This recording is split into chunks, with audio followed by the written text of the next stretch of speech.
I'm wondering, how did you pick interest in the language, the Igbo language? Well, I read a couple of books. One of the main books I read was Nri, Warriors of Peace.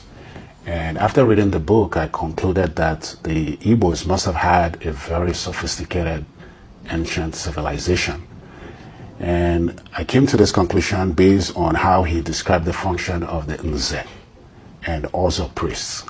And basically, those words Nze and also contained the function of those priests. That verb ze, Nze, and the verb zo and also actually describe the functions of those priests. So what I did is that I looked at other Igbo words, and one word I looked at is the word for lungs, ngogo, which is from the verb gogo, which means to console, which means that the Igbos were aware that the lungs can be used in healing. And I spoke to a psychiatrist who confirmed that the lungs can be used in healing. And since then, I picked more interest. I analyzed so many different words. Wow. Now, let's begin by really asking, who are the Igbo people? For those who do not know, our audience who are watching, who are the Igbo people? How did they get to where they are?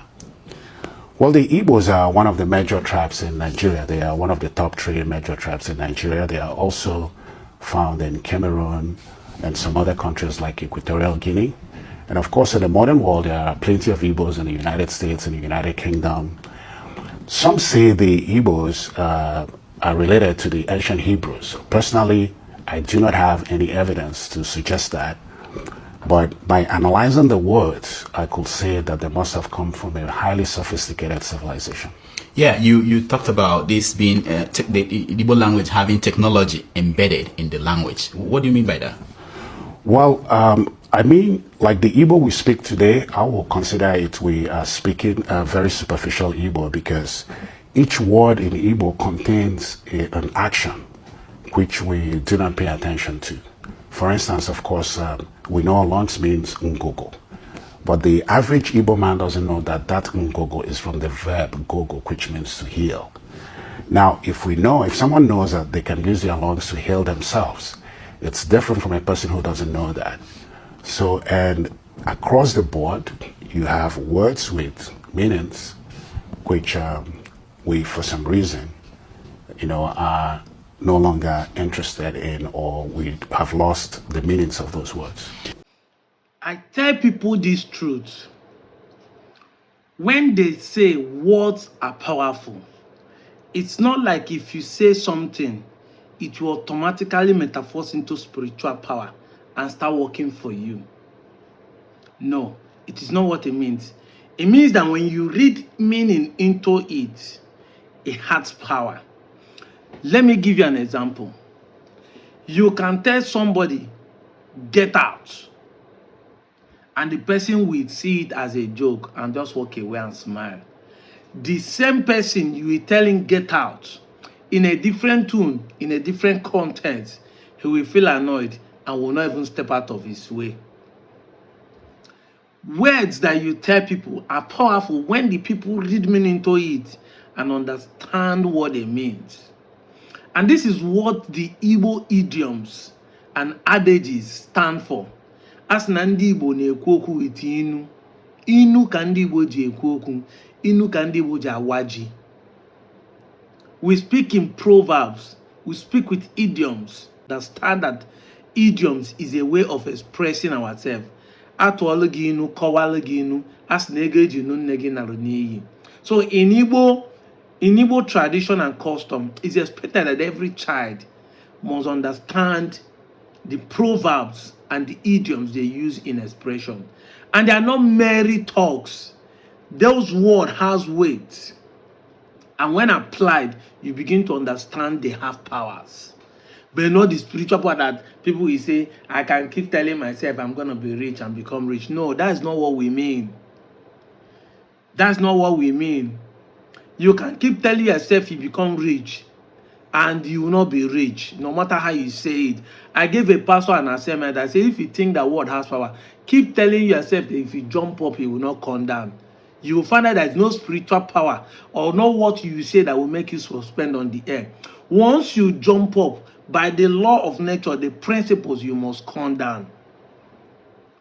That the fact that you decided to give your child a word or a name a word that's like divine or blessing does not mean that that child will be a blessing, because the word does not have the power to metamorphose that child into blessing. It is only going to help the child to realize, say, I want to be a blessing, to complement my name, and he work hard to become a blessing. But if by the word alone, the child might actually end up to become useless and become not a curse instead of a blessing to the people that gave him that name. So you must understand this. Now, going back to this, what this man says, if you listen keenly, you begin to understand why people like us are saying that most of the things you see today in Igbo traditions are not truly what our forefathers practiced. We have said it in Igbo tradition that there's nothing like the devil. Ekwensu abro devil. Ekwensu is not devil in Igbo words. Ekwensu is derived from two words, Ikwe Osu, which is a deity that you must agree for him to sue. Osu or Osula, that is, it don't start to dey happen. Osu or you Osugo, that is, things don't dey happen. Osu kweliwe o, can anybody say kwelo? Osu kweliwe, we build up again, that the thing don't start to happen, but you must be in agreement for the thing to start happen. Ikwe Osu is a deity, is a belief concept that the Igbo history has, that this is a chi that they use in those days to agree, affirm, come into unity in order to execute a plan or to execute something.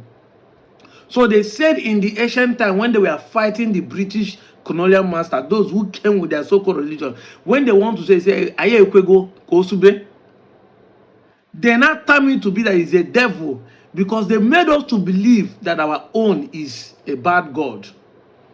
Let me give you this joke, and it will make sense to you for you to understand. I don't believe in devil. I don't believe in devil. I use by Igbo history to understand that Igbo does not have devil. What they have is Chi, God. We believe in Ajomad, we don't believe in Ajomo. The Ajomo is something that the British brought to us. Ajomo is something that is introduced by the Christians. Let me give you an example. It was the coming of the Christian that made us know devil exists. Now, if you follow the Bible understanding, it made us to know that God created everything, including the devil. Every angels that later became demon were all created by God. Angels were created by God. So when he now sinned according to the Bible and changed to devil, so it was actually a creation of God. Now, this devil was existing before man was made. This devil was there when they made you. Now, how come, and he has been existing from millions of years that God has been existing, how come God himself that made the devil did not want to destroy the devil? He has not even planned to destroy the devil. He has not defeated the devil. How come you, mortal man, that your age is less than 100 years, think that you can destroy the devil? Let it make sense to you. So in Igbo history, we understand that this thing is not our problem. So we don't even believe in it. That's why we say go back to the root doesn't mean you should go and start worshiping pagans or idol worship. Going back to root is understanding who your forefathers are and how they lived and embrace the civilization they have in those days without altering anything with spirituality. Because if you read the book written by one of the colonial masters, he's saying, I have been round of these communities in Igbo land. There is no one slave. There is no one beggar. There is no one promiscuous. There is no madman among them. But how come these days we have all those things? Because we started believing these things and we now think that they are true. They are not. Go and find that book. I will make sure I remember it or try to post it in subsequent videos. You must understand this.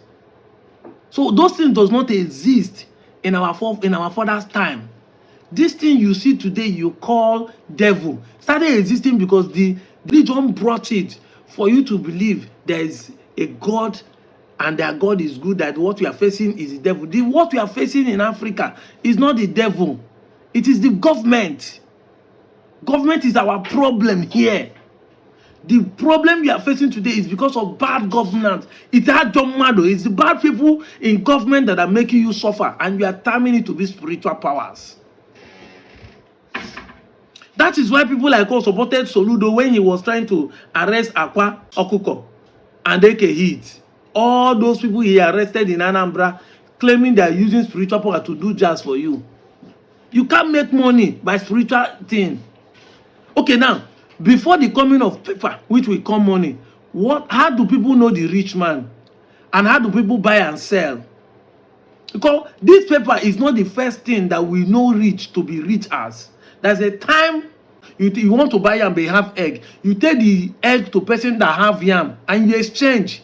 Maybe the person want egg and you want yam. You say trade by barter. So if this spirituality that you claim to be Ogwawele, or what do you call it, Okite, is existing in the ancient time, how do our fathers use it then? Which jobs are they doing for people to work hard? Then move it to say, if I have Okite, then I will have plenty yams to buy plenty goats. How does it work then? Once you start putting things in perspective like this, you begin to understand that it's not true that you need those power to make wealth. And it's not true that it's an Igbo culture, because I see some people coming to tell me say that what they are doing today, like destroying their Akwa palace or his this thing, shrine, is destroying our tradition. No, they are not our tradition, they are not our custom. In Igbo, concerning what this man is saying, that Igbo words are scientific and encoded. In Igbo word, they will tell you, our father will tell you that ihe dibia na-eme bụ anwansi. Ihe dibia na-eme bụ anwansi. Gịnị ka mean? What did he mean? What a juju man, a babalawo is doing is make believe. What is make believe? Make believe is like what you see in America Got Talent. When a magician comes around to do abracadabra with timing and calculations, with camera setting and everything, it has nothing to do with spiritual power. I've said it time and time. Whatsoever, nobody trains how to practice spiritual power. You don't train for it. You don't practice how to heal people miraculously. Say, I want to practice, like I see the video of Tom Todike try to do this. I just they laugh. You don't practice it. You don't go and react. Say, if I lay hand upon the person, he will turn like this. Once you start doing that, it's no more spiritual. Because you are not the physical person determining how it happen. It becomes a practice, it becomes physical. It means that we are training, and training makes perfect. It's not spiritual. Spiritual does not demand you. It doesn't take permission from you to operate.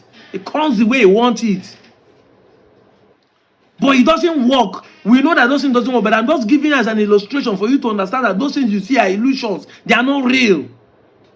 It's make believe. So anybody who want to disappear your phone in a magic set has been rehearsing it today, and that rehearsal means he's practicing it. It's because it's physical. He's practicing the timing, how you will do it, so that your eye, what he will say that will confuse you not to look, where he will hide the phone and bring out another thing, where he will hide the bed and bring out a fire. Amansi.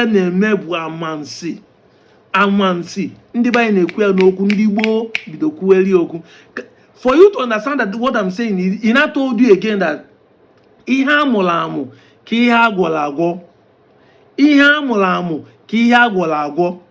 The skill you learn is greater than the jazz you do. So, the training you have is greater than the jazz you do. Let me give you another example. If I'm a woman and I've developed the skill, the character to be respectful for my husband, cook good food, and make good love to the man in the bedroom, I will keep that man, I will keep that marriage than iron matter and jazz in my waist. See, if I'm a woman with the knowledge I have today, with what I know today, I will perform well in the bed. I know if I say, some people say, no matter what you do, not lie. You have not done anything. You are using that no matter what you do as an excuse not to perform optimally for your husband.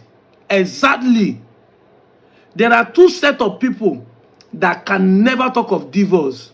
Those who are addicted in making love to themselves, and those who are addicted in smoking together. Two husbands, when they smoke together, feel they quarrel, you no go hear their voice. As if they quarrel, they collect smoke with the bars. Is that why you leave the house without dropping money for food? I beg, give me that light away there. The man go say, you know, say they know they good. And so is that why you know cook? He say, you keep money. He say, and if they come back, you buy weed for yourself. They will be quarreling. They nothing they happen. They know they think of. The same thing with those who they knock themselves. Wella. Lead my lips. Husband and wife who are addicted to sex, no, they think of divorce, go and take it anywhere. Instead, they will even be thinking of bringing another party into their system to enjoy their sexual life. But you know you cannot perform as a one wife. You don't want your husband to marry the second one too, because men is naturally made to enjoy sex at every moment. You know, you say one wife. That's why our forefathers did not divorce, because our forefathers were married more than one. So that when you as a woman is tired, normally biologically you are made not to perform every day. So when you are tired, the man can perform every day. He goes to another one. And love is shared in the family. You say you want to be one wife because Christianity brought it to you. Then you say you want to be one wife. You don't want to be 1 in 3. You don't want to be 3 in 1, which our forefathers were enjoying before. Now you are getting angry that the man is cheating. But I'm telling you that even if as a one wife and you're enjoying your sexual life completely, he's going to hold the man down more than your charm, more than your kayamata, more than your prayers. That's why with your prayer you see divorce. Sorry for deviating. People like Pastor Chris with their spiritual anointing see divorce. Their wife is pastor, they are pastor, you know, keep their marriage. I go lie for you. The skill you learn is greater than the jobs you do. Messi is a footballer. No matter the time when Nigeria like may they use, they cannot defeat Argentina. I go lie for you. Pray, whole hand, first half, whole hand, second half. They pray, they do like this. Messi will see dribble of you. Tie jam for your waist, he will see dribble of you. The skill you learn is greater than the jars you use. Our Igbo fathers know this thing for ancient time. So that's when I tell you that those spiritual powers in those things you do, you think we are lying. Tradition is not paganism. The Igbo world has every civil, every scientific code for you to understand how they were living in the ancient time. That is why Igbo never went into war in the ancient time. You know when people say Igbo does not have history, Igbo does not have history, it's because we do not fight war, we do not conquer anybody. We are living peacefully. Those who are claiming they have history, go and check, it's because they are barbaric. They were conquering people. They were sacking villages. They were selling their fellow human being to slave. They were slaughtering human being and giving it as sacrifice. And that's why they claim they have history. Igbo do not do that because in our Igbo cosmology, we understand life to be sweet and easygoing. You must understand this, that Igbo words are powerful and scientific.